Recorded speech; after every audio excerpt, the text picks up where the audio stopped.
बाबू हो कल सब भैया लोग पर भी कमरा घुरा दीजिएगा।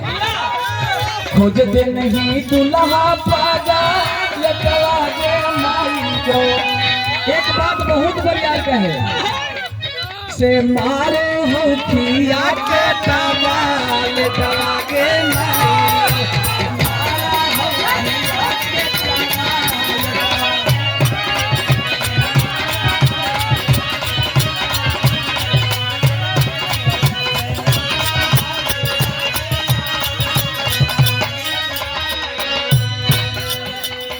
ये आईना है जहां लगाएंगे कोई भी गीत का अर्थ होता है।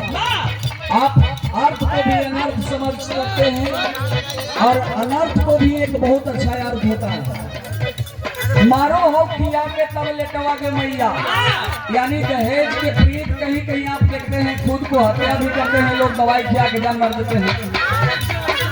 घरवा में बंद करके घरवा में बाल खवा के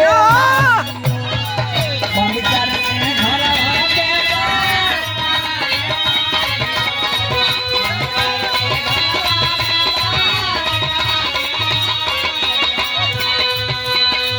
बंद करके घरवा में बाल खवा के माइयो संभालो है किया के चावा लटवा के माई।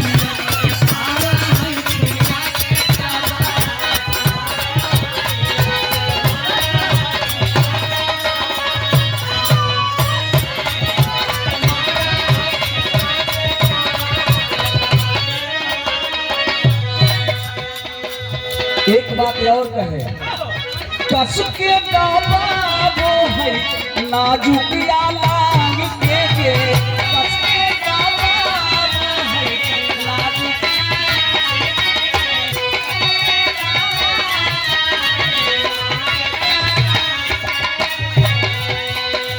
थोड़ी देर कई पाती बोना घर में पालांग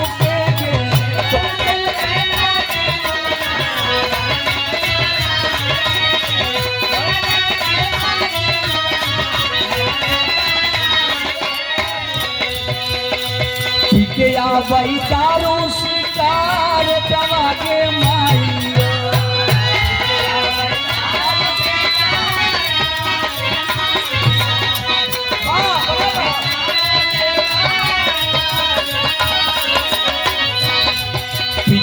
वही दारू शिकार दवा के माइयो सुनारो हम किया के चमाल दवा के माई।